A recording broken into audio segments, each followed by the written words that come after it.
کفار کی مسلمانوں کے ساتھ بغض و نفرت کی تاریخ اتنی ہی پرانی ہے جتنی کہ اسلام کی تاریخ۔ وہ گاہے گاہے دین اسلام اور اس دین کو لانے والی مقدس ترین ہستی محمد صلی اللہ علیہ وآلہ وسلم پر بہتان تراشی اور گستاخی کرتے رہتے ہیں، لیکن ہر مرتبہ اللہ تعالیٰ اپنی کامل قدرت سے کوئی نہ کوئی ایسا انتظام ضرور کرتا ہے کہ جس سے رسول کریم صلی اللہ علیہ وآلہ وسلم کی شان پہلے سے بھی زیادہ بڑھ جاتی ہے۔ اور خواتین حضرات، ایسا ہو بھی کیوں نہ، کیونکہ قرآن مجید میں اللہ تعالیٰ نے رسول اللہ صلی اللہ علیہ وآلہ وسلم سے یہ کہہ کر وعدہ فرمایا وَرَفَعْنَا لَكَ ذِكْرَكَ کہ ہم نے آپ کے ذکر کو بلند کر دیا۔ ہم سب آج آپ کے ساتھ ایک ایسا واقعہ شیئر کریں گے کہ جو ایک چوپائے کا ہے، اور آپ کو بتائیں گے کہ کس طرح اللہ تعالیٰ کے حکم سے اس نے ناموس رسالت کی حفاظت کی اور رسول اللہ صلی اللہ علیہ وآلہ وسلم کے گستاخ کو عبرتناک انجام سے دوچار کیا۔ مگر خواتین و حضرات، آگے بڑھنے سے پہلے ریڈ بٹن پر کلک کر کے اور بیل آئیکن کو پریس کر کے ہم سب کے سبسکرائبر ضرور بنیے تاکہ ایسی انفارمیٹیو ویڈیوز آپ کو فیوچر میں بھی ملتی رہیں۔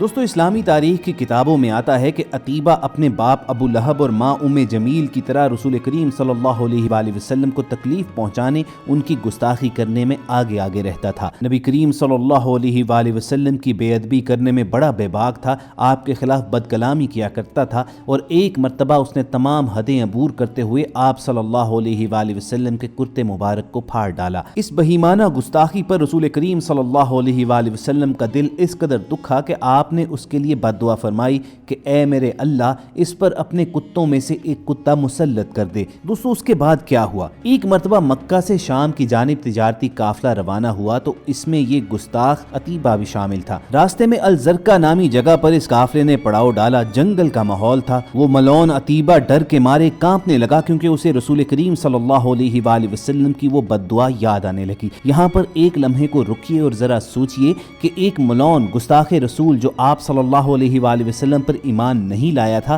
لیکن یقین اسے بھی اس قدر ضرور تھا کہ آپ کی کہی گئی بات پوری ہو کر رہے گی، اس نے چیخنا چلانا شروع کر دیا۔ قافلے والوں نے بے حد سمجھایا، مگر وہ خوفزدہ ہو کر کہنے لگا کہ مجھے یوں معلوم ہوتا ہے کہ آج رات کوئی درندہ مجھ پر حملہ آور ہوگا۔ قافلے والوں نے اسے تسلی دیتے ہوئے اونٹوں کے حصار میں پہرے داروں کے ساتھ اسے سلا دیا، مگر رات ہوتے ہی ایک شیر اللہ کے حکم سے اس قافلے کے اطراف میں گھومنا شروع ہو گیا۔ سارے قافلے والے پریشان ہو گئے۔ عتیبہ دوبارہ سے خوفزدہ ہو کر چیخنے چلانے لگا اور کہنے لگا کہ یہ شیر مجھے محمد صلی اللہ علیہ وآلہ وسلم کے بد دعا کے باعث زندہ کھا جائے گا۔ اور پھر بالکل ایسا ہی ہوا کہ جس کی توقع یہ گستاخ رسول کر رہا تھا۔ رات کا اندھیرا پھیلتے ہی جب قافلے والے سو گئے تو پھر شیر سب لوگوں کو پھلانگتا ہوا کسی کو نقصان پہنچائے بغیر سیدھا اسی مقام پر پہنچا جہاں پر عتیبہ لیٹا ہوا تھا، اور پھر اس کے اسی طرح ٹکڑے کر ڈالے جس طرح اس نے رسول کریم صلی اللہ علیہ وآلہ وسلم کے کرتا مبارک کے ٹکڑے کیے تھے۔ پورے قافلے نے اس گستاخ رسول صلی اللہ علیہ وآلہ وسلم کا عبرتناک انجام دیکھا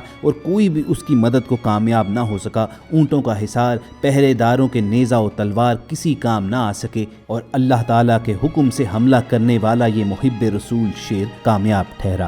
دوستو، حیات الصحابہ اور بخاری شریف میں اس پورے خاندان کے حوالے سے واقعات موجود ہیں کہ یہ گستاخ رسول خاندان کس طرح عبرتناک انجام سے دوچار ہوا۔ جیسا کہ پہلے بتایا جا چکا ہے کہ عتیبہ کے والدین کا نام ابو لہب اور ام جمیل تھا۔ ابو لہب رسول کریم صلی اللہ علیہ وآلہ وسلم کا سگا چچا تھا، مگر سگا چچا ہونے کے باوجود آپ کا سخت ترین دشمن تھا۔ ابو لہب شروع ہی سے رسول کریم صلی اللہ علیہ وآلہ وسلم سے بے حد عداوت رکھتا تھا۔ جب آپ صلی اللہ علیہ وآلہ وسلم نے کوہ صفا پر چڑھ کر مشرکین کو پکارا اور توحید باری تعالیٰ کی دعوت دی تو ابو لہب نے نعوذ باللہ آپ صلی اللہ علیہ وآلہ وسلم کے بارے میں یہ فکرہ کہا کہ تو برباد ہو جائے، کیا تم نے یہی سب کچھ کہنے کے لیے ہمیں یہاں اکٹھا کیا؟ اس پر خالق ارض و سما نے اس کی تباہی کا اعلان یوں فرمایا، تبت یدا ابی لہب و تب۔ اور قرآن کریم کی سورہ لہب کی اس آیت کا ترجمہ ہے کہ ابو لہب کے ہاتھ ٹوٹ جائیں اور وہ برباد ہو جائے، اور پھر وہ اللہ تعالیٰ کے حکم کے مطابق ایسے ہی انجام سے دوچار ہوا۔ دنیا کے اندر تو اس کے ساتھ ایسا ہوا کہ اسے الادسا نامی ایک پھوڑا نکل آیا جس سے اس کے پورے بدن میں پیپ اور بدبو پھیلنا شروع ہو گئی۔ اس کا گوشت گل گل کر گرنے لگا۔ اس کے اپنے سگے بیٹوں نے اسے گھر سے باہر کہیں پھینک دیا اور اس نے یوں ہی تڑپتے تڑپتے جان دے دی۔ اس کی لاش یوں ہی 3 دن تک پڑی رہی اور لوگ اس کی بدبو اور تعفن سے جب تنگ آ گئے تو اس کے بیٹوں کو تانے دینا شروع کر دیے۔